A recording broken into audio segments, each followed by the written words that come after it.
National security, ये word अक्सर हमें किसी इलेक्शन स्पीच में। साथियों, कांग्रेस ने हमेशा देश की सुरक्षा के साथ खिलवाड़ किया।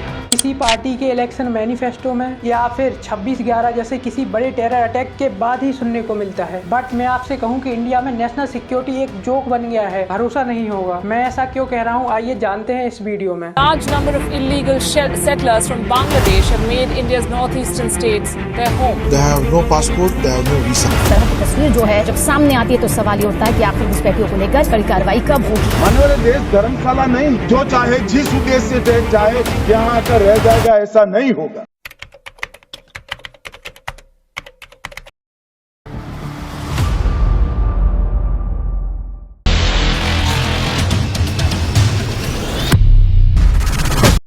26/11 के टेरर अटैक के बाद इंडिया पर कई सवाल उठे। सवाल उठा, क्या इंडिया में घुसना इतना इजी है? आपको सचिन मीना और सीमा हैदर का केस याद है? पबजी की दुनिया के वीर जारा सीमा हैदर, जो कि एक पाकिस्तानी है और पहले से मैरिड हैं, उनको पबजी गेम के थ्रू बुलंदशहर के सचिन मीना से प्यार हो जाता है, जिसके बाद सीमा इंडिया में नेपाल के थ्रू इलीगली एंटर करती हैं। अब वापस उसी सवाल पर आते हैं जो 26/11 के टेरर अटैक के बाद उठा था। क्या इंडिया में इलीगली एंटर करना इतना ईजी है? शायद आपको इसका जवाब मिल गया होगा। कितना ही मुश्किल होगा किसी के लिए इंडिया नेपाल बॉर्डर पर एक नदी पार करना या बांग्लादेश इंडिया बॉर्डर पर 3 फीट की बैरिकेडिंग को जंप करना। सीमा जैसी आम औरत जब इंडिया में इतने इजीली एंटर कर सकती है तो 26/11 के टेररिस्ट की तो बात छोड़िए, जो इंडिया में इतनी प्लानिंग और रिसोर्सेज के साथ एंटर किए थे। सिर्फ इतना ही नहीं, सीमा अपने साथ अपने 4 बच्चों को भी इलीगली इंडिया में एंटर करवाती है, जिनकी उम्र 8 साल, 6 साल, 4 साल और सबसे छोटी बच्ची की उम्र सिर्फ 2.5 साल थी। जी हाँ, सिर्फ 2.5 साल। इससे बड़ा मजाक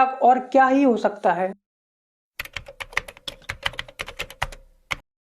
एक 300 किलो एक्सप्लोसिव्स से भरी हुई गाड़ी पुलवामा में सीआरपीएफ के कॉन्वॉय से टकरा जाती है,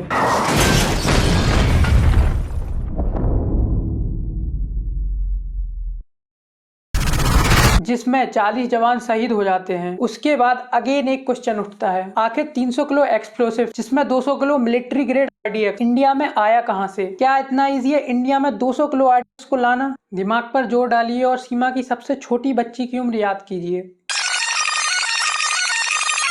सिर्फ 2.5 साल थी। 2.5 साल के बच्चे पूरी तरह से दूसरों पर डिपेंडेंट होते हैं, just like a luggage bag of 13 to 15 kg weight. हर जगह आपको खुद ही उठा के ले जाना होगा। इन सीमास केस आप उसके 3 बच्चों को तो भूल ही जाइए, उसकी सबसे छोटी बेटी को एक 13 kg के बैग से रिप्लेस कर दीजिए। अब शायद आपको इस क्वेश्चन का भी आंसर मिल गया होगा। जब एक नॉर्मल पर्सन इंडिया में 15 से 20 kg सामान इलीगली स्मगल कर सकता है, तो टेररिस्ट के लिए इंडिया में 200 किलो आरडीएक्स लाना कौन सी बड़ी बात है? एंड लेटर इन्वेस्टिगेशंस में भी यही पता चलता है कि पुलवामा अटैक के लिए ये लोग अपने साथ 20-20 किलो आरडीएक्स ला करके इकट्ठा कर रहे थे। सिर्फ सीमा ही नहीं, इस तरह की इमिग्रेशन में लाखों लोग नेबरिंग कंट्रीज से इंडिया में एंटर कर रहे हैं और इंडियंस के लिए एक थ्रेट बनते जा रहे हैं, जिसमें सबसे टॉप पर हैं Bangladeshis and Rohingyas. Central government की एक रिपोर्ट के मुताबिक इंडिया में approx 2 crore Bangladeshis, 40,000 Rohingyas, 50,000 Burmese and 7600 के अराउंड पाकिस्तानीज इलीगली फर्जी डॉक्यूमेंट बनवा के एंड आइडेंटिटी चेंज करके इंडिया में रह रहे हैं, जो या तो इंडिया में इलीगली घुसे हैं या फिर टूरिस्ट वीजा के नाम पर आए हैं और वापस ही नहीं गए। ब्यूरो ऑफ इमिग्रेशन की एक रिपोर्ट के मुताबिक अगस्त 2024 तक 13 लाख बांग्लादेशीज इंडिया में टूरिस्ट वीजा पर आए थे और इनमें से कितने वापस गए होंगे no one knows. Illegal immigrants हमारे देश में आकर के हमारे टैक्स के पैसों पर सारी गवर्नमेंट फैसिलिटीज के मजे लेते हैं, फर्जी डॉक्यूमेंट्स बनवाकर हमारी जॉब खाते हैं और क्राइम्स कमिट करते हैं। एनसीआरबी की एक रिपोर्ट के मुताबिक इंडिया में क्राइम्स बाय फॉरेनर्स में बांग्लादेशी सबसे टॉप पर हैं। अलकायदा के लिए terror attacks, violence, human trafficking, rapes और अभी रिसेंट की नागपुर वायलेंस में भी बांग्लादेशी के इन्वॉल्वमेंट की आशंका जताई जा रही है। अब इन्हीं महाशय को देख लीजिए। अगर आना चाहे तो नहीं आ सकता।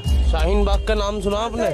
एक बार बोला अपने मुझे शाहीन बाग और फिर फील कर ला कि शाहीन बाग है इसका नाम। अगर आने के लिए बहुत बड़ा जिगरा चाहिए, समझ रहे हो ना? ये हमारे देश में आकर के अकड़ रहे हैं जैसे ये देश इनके बाप की जागीर हो और पुलिस को भी चैलेंज कर रहे हैं। देखिए, मैं बस इतना कहूंगा, आप लीगली इंडिया में अतिथि बनकर आइए, हम आपका स्वागत करेंगे। और इलीगली इंडिया में आकर हमको ही अकड़ बताएंगे तो मैं आपको बता दूं, ई देशा अमादेरा कारो बापेरा घर न आया, जो हम बैठे देखते रहेंगे। और मेरा हमारी मीडिया से यही निवेदन है कि सचिन मीना और सीमा हैदर जैसे लोग जिन्हें जेल में होना चाहिए, आप उन्हें नेशनल कपल्स की तरह पोर्ट्रे कर रहे हैं। इससे इन जैसे ना जाने कितने लोग इंडिया में इस आस में आएंगे कि सालों कोर्ट केस चलते रहेंगे और उन्हें भी इंडिया की कभी सिटीजनशिप मिलेगी। कैसा लगा आपको वीडियो कमेंट में जरूर बताइए। आपके पास कोई आइडिया हो वीडियोस को लेके तो आप मुझे मेरे इंस्टा पर डीएम कर सकते हैं, जिसकी लिंक मैंने डिस्क्रिप्शन में दे रखी है। और जितना हो सके इस वीडियो को शेयर कीजिए। फिर मिलूंगा किसी मुद्दे पर बात करते हुए, तब तक के लिए जय हिंद।